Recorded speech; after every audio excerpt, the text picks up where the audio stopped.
O desejado de todas as nações. Capítulo 27.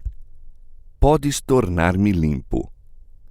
Este capítulo se baseia em Mateus capítulo 8, versos 2 a 4, capítulo 9, versos 1 a 8 e 32 e 34, Marcos capítulo 1, versos 40 a 46, capítulo 2, versos 1 a 12 e Lucas capítulo 5, versos 12 a 28.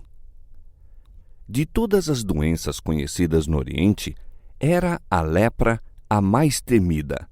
Seu caráter incurável e contagioso, o terrível efeito sobre as vítimas, enchiam de temor os mais valorosos.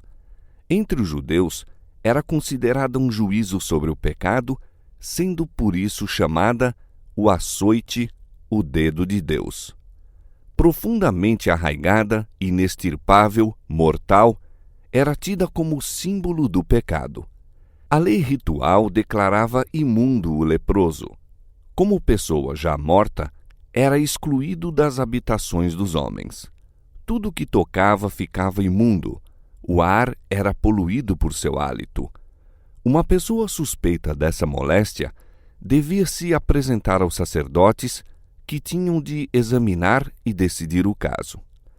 Sendo declarado leproso, era separado da família, isolado da congregação de Israel e condenado a conviver unicamente com os aflitos de idêntico mal. A lei era inflexível em suas exigências. Os próprios reis e principais não estavam isentos. Um monarca atacado dessa terrível moléstia tinha de renunciar ao cetro e fugir da sociedade. Separado de amigos e parentes, devia o leproso sofrer a maldição de sua enfermidade.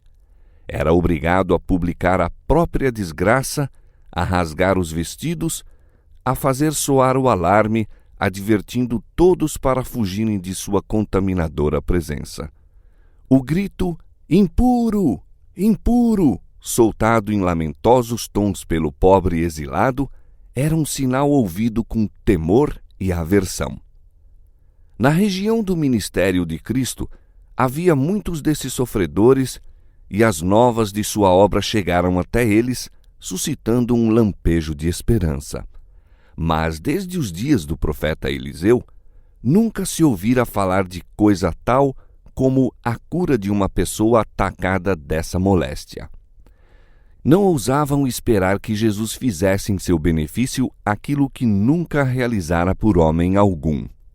Houve, entretanto, alguém em cujo coração a fé começou a brotar, mas não sabia como se aproximar de Jesus.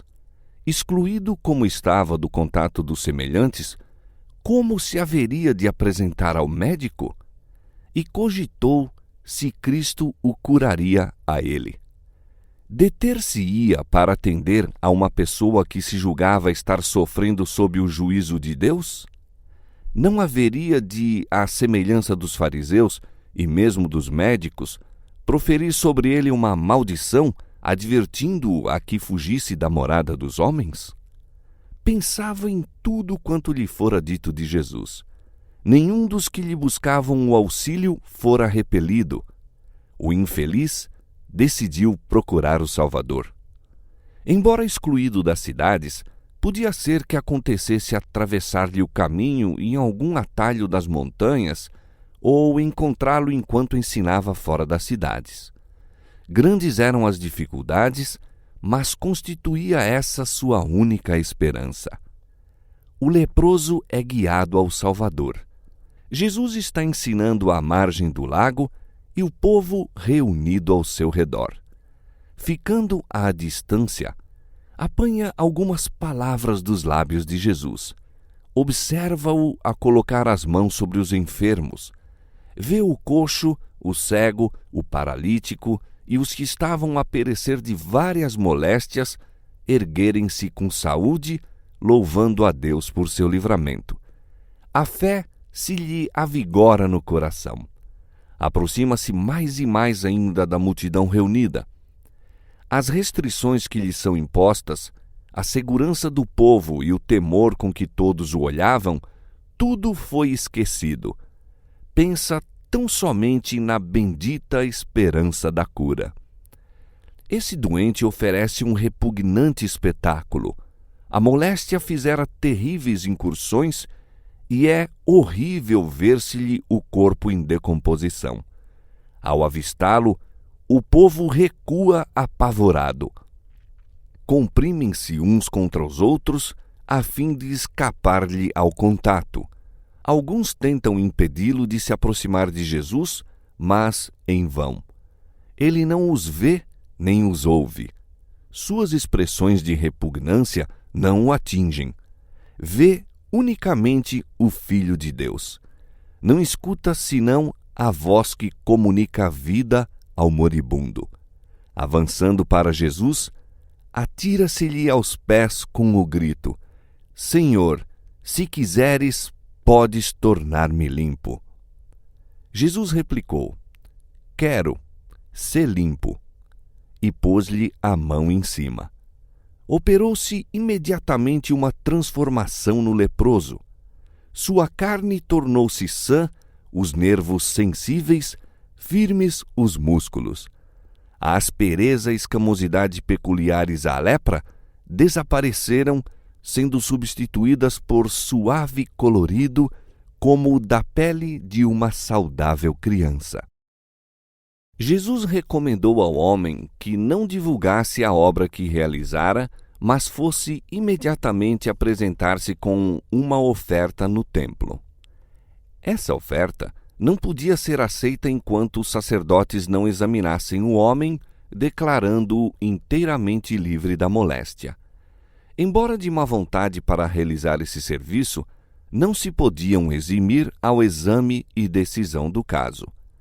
As palavras da Escritura mostram com que força Cristo advertiu o homem quanto à necessidade de silêncio e ação pronta, e advertindo-o severamente, logo o despediu, e disse-lhe: Olha, não digas nada a ninguém, porém vai, mostra-te ao sacerdote e oferece pela tua purificação o que Moisés determinou para lhe servir de testemunho. Houvessem os sacerdotes sabido os fatos concernentes à cura do leproso, e seu ódio para com Cristo os teria levado a dar sentença desonesta. Jesus queria que o homem se apresentasse no templo antes que qualquer rumor acerca do milagre chegasse aos ouvidos deles. Assim se poderia obter uma decisão imparcial, sendo ao leproso purificado permitido mais uma vez unir-se com a família e os amigos.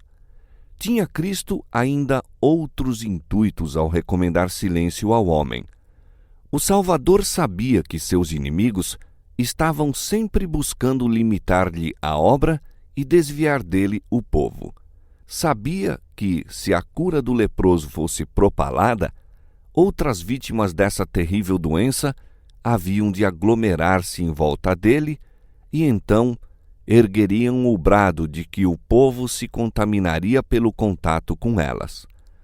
Muitos dos leprosos não empregariam o dom da saúde de modo a torná-la uma bênção para si mesmos e para outros, e atraindo a si os leprosos, acusá-lo-iam de estar violando as restrições da lei ritual, e assim seria prejudicada sua obra quanto à pregação do Evangelho.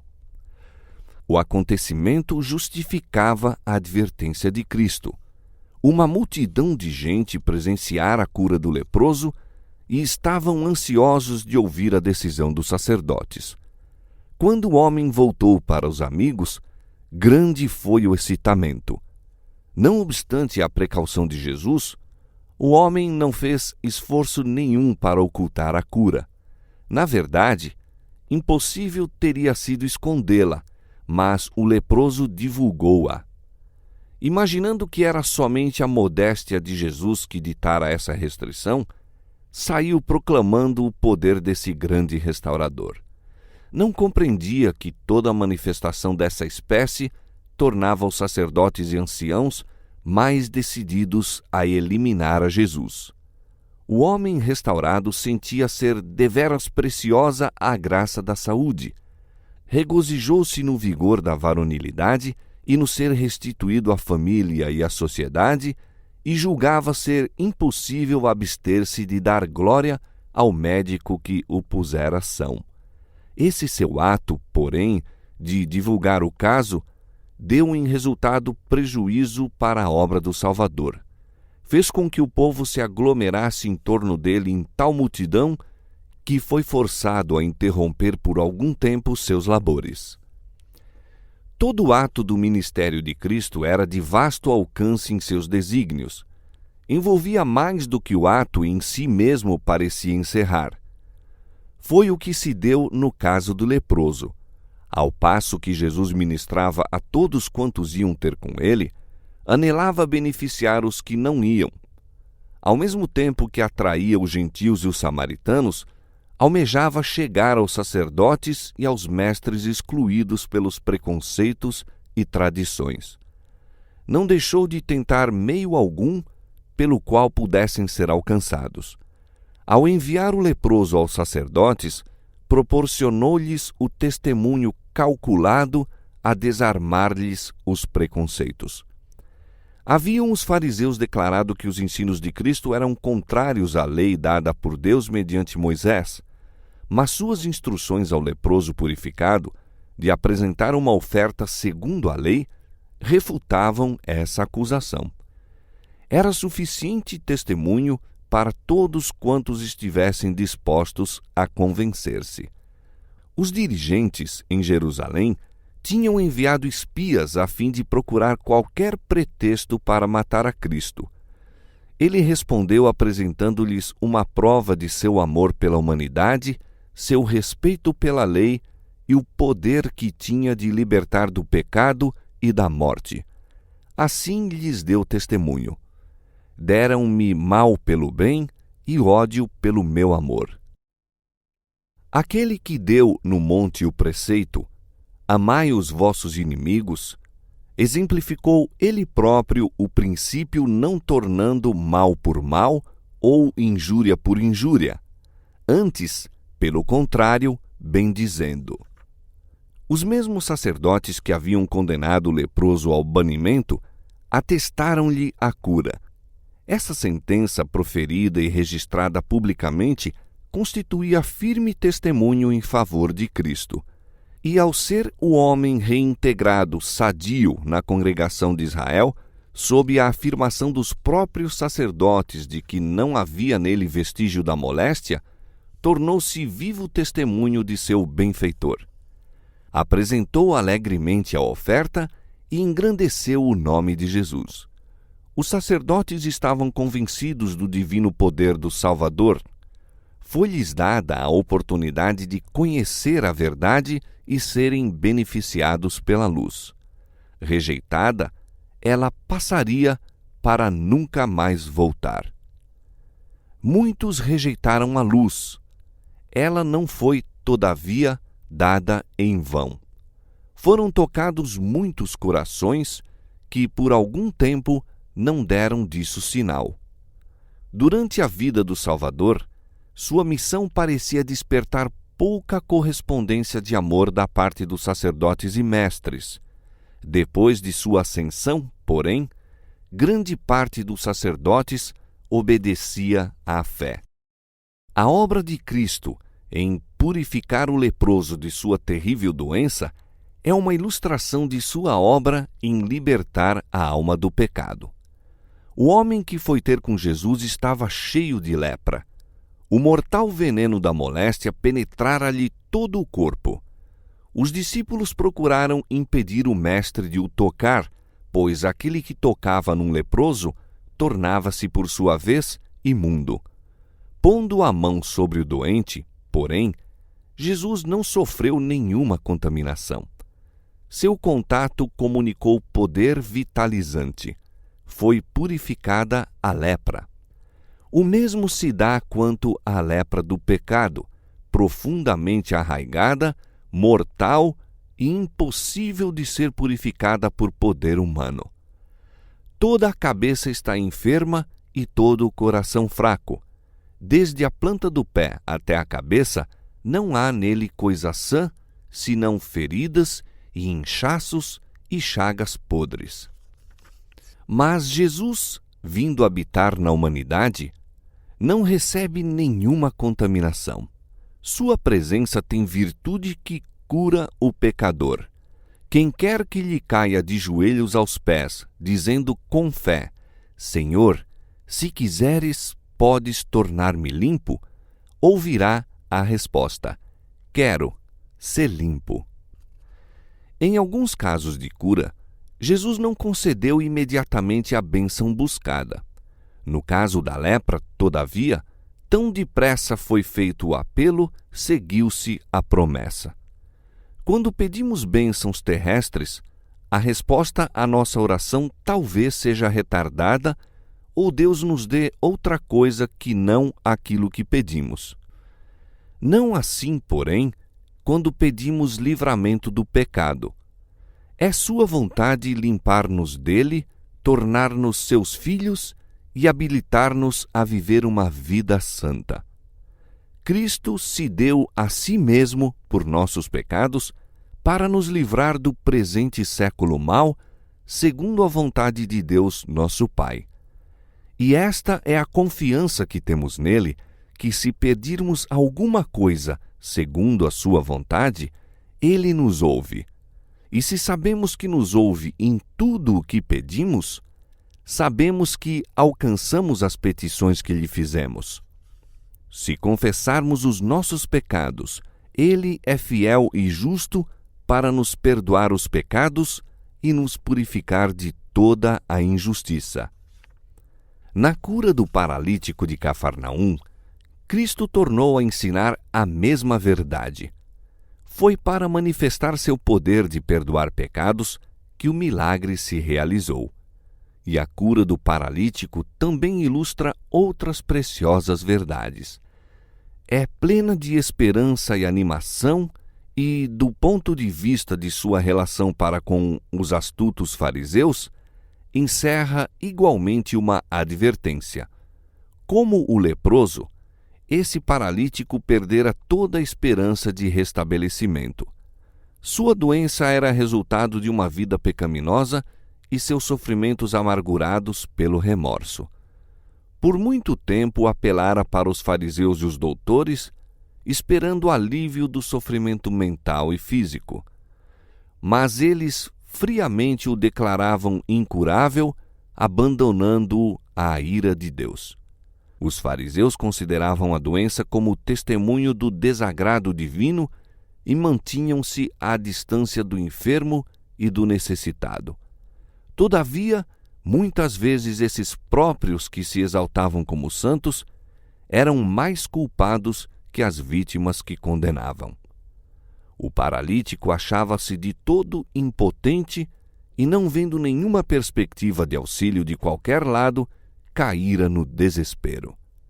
Ouvira então falar das maravilhosas obras de Jesus. Foi-lhe dito que outros, tão pecadores e desamparados como ele, haviam sido curados. Até mesmo leprosos tinham sido purificados. E os amigos que relatavam essas coisas animavam-no a crer que também ele poderia ser curado caso fosse conduzido a Jesus. Desfaleceu-se-lhe, no entanto, a esperança ao lembrar-se da maneira por que lhe sobreviera a enfermidade. Temeu que o imaculado médico não o tolerasse em sua presença. Não era, entretanto, o restabelecimento físico que desejava tanto, mas o alívio ao fardo do pecado. Se pudesse ver a Jesus e receber a certeza do perdão e a paz com o céu, estaria contente de viver ou morrer segundo a vontade de Deus. O grito do moribundo era: "Oh, se eu pudesse chegar à sua presença!" Não havia tempo a perder. Já sua consumida carne começava a mostrar indícios de decomposição. Rogou aos amigos que o conduzissem em seu leito a Jesus, o que empreenderam de boa vontade. Tão compacta, porém, era a multidão, que se apinhara dentro e nos arredores da casa em que se achava o Salvador, que impossível foi ao doente e aos amigos ir até ele, ou mesmo chegar-lhe ao alcance da voz. Jesus estava ensinando na casa de Pedro. Segundo seu costume, os discípulos sentaram-se-lhe bem próximo, em torno, e estavam ali assentados fariseus e doutores da lei, que tinham vindo de todas as aldeias da Galiléia e da Judéia e de Jerusalém. Estes tinham ido como espias, buscando motivo de acusação contra Jesus. Além desses oficiais, apinhavam-se a multidão mista, os sinceros, os reverentes, os curiosos e os incrédulos. Nacionalidades diversas e todos os graus sociais se achavam representados. E a virtude do Senhor estava com ele para curar.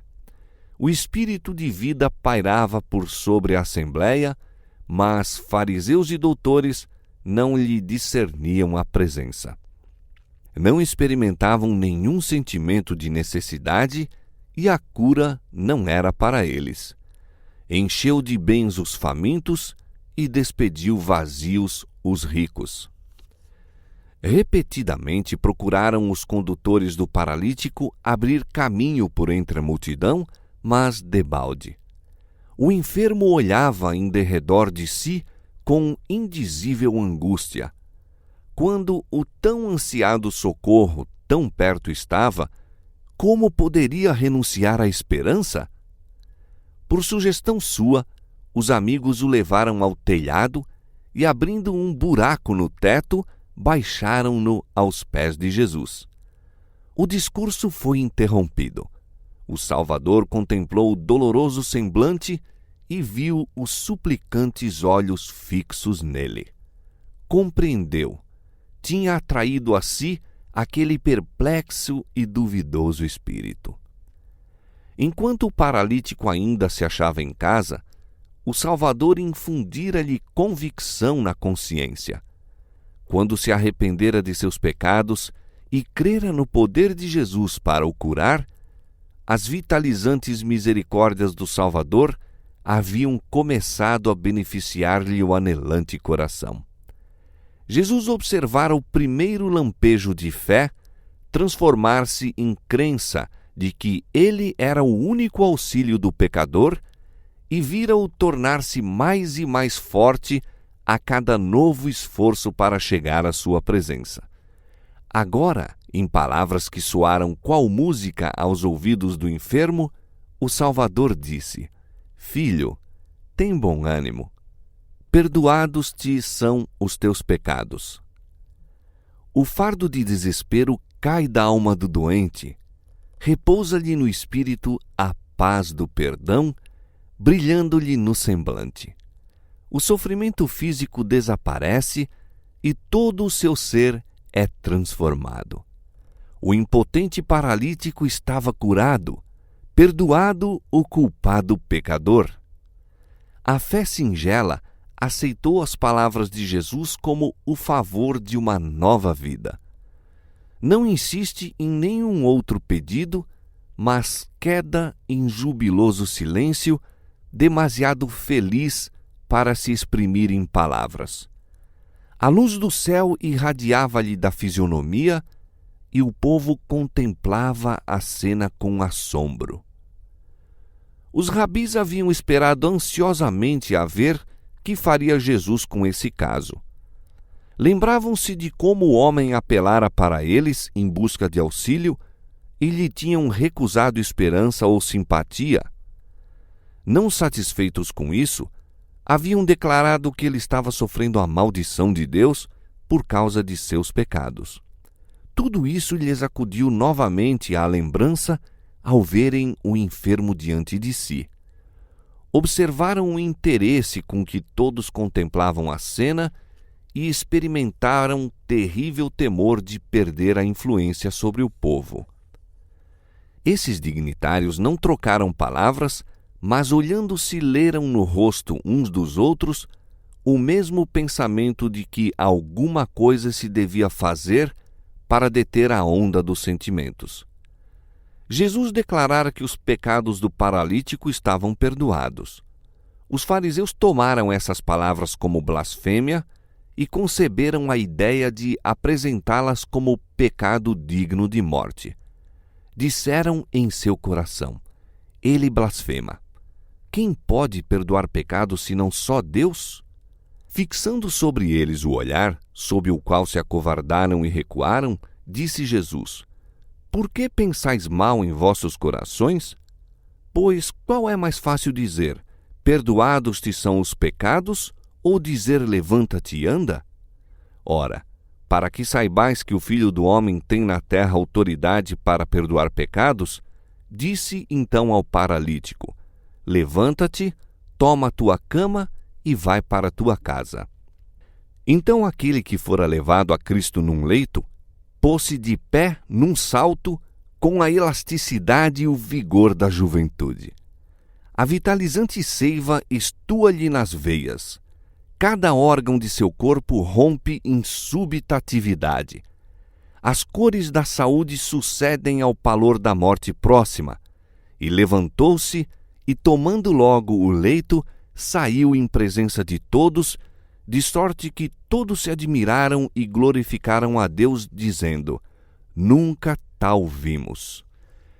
Ó maravilhoso amor de Cristo, inclinando-se para curar o culpado e o aflito!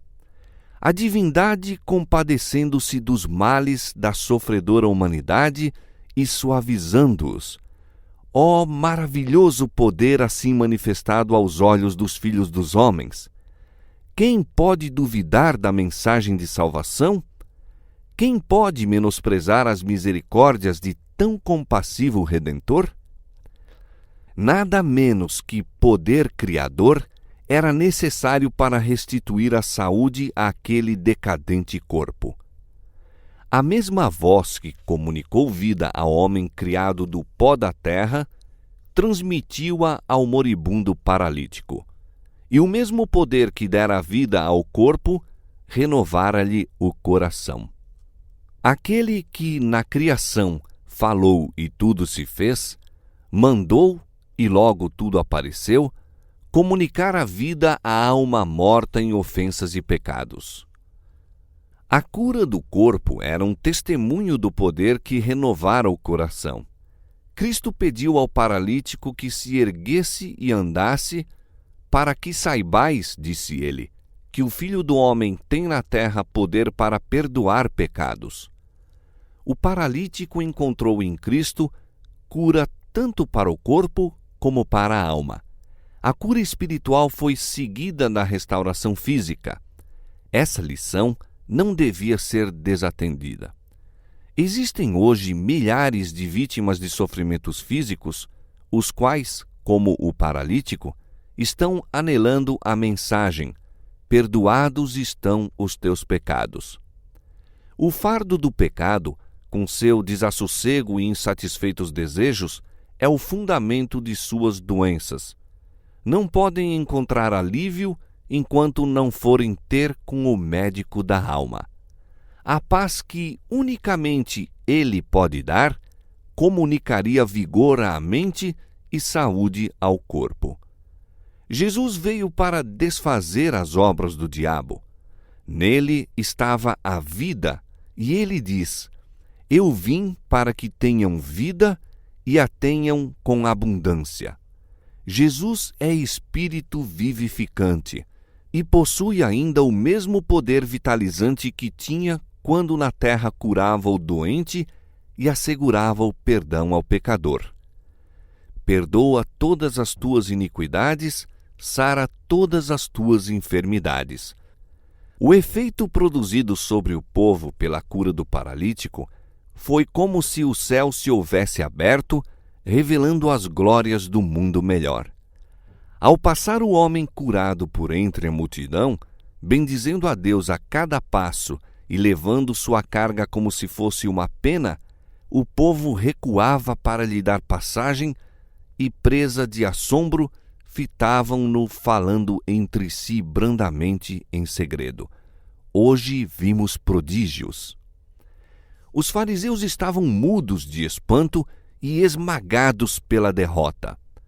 Viram que não havia aí lugar para seu ciúme excitar a multidão.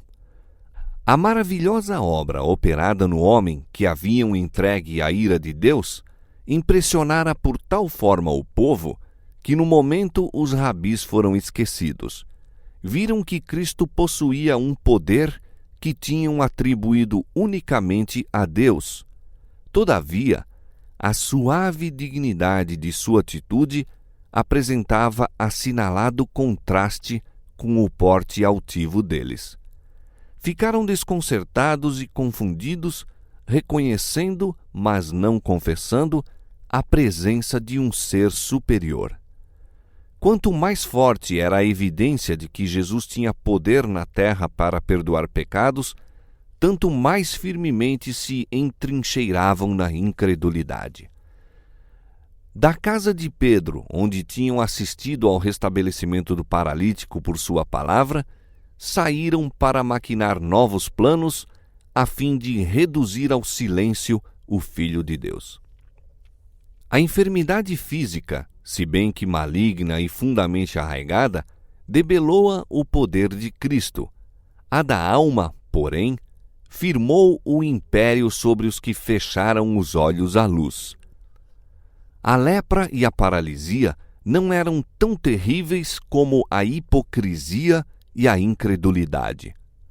Na casa do paralítico restaurado, foi grande o regozijo quando ele voltou para a família, conduzindo com facilidade o leito em que, pouco antes, fora vagarosamente levado de perto deles.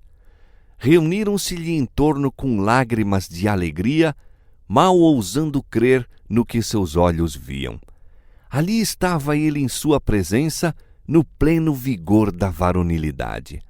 Os braços que tinham visto sem vida estavam prontos a obedecer imediatamente à sua vontade. A carne, contraída e arroxeada, achava-se agora rosada e fresca. Caminhava com passo firme e desembaraçado.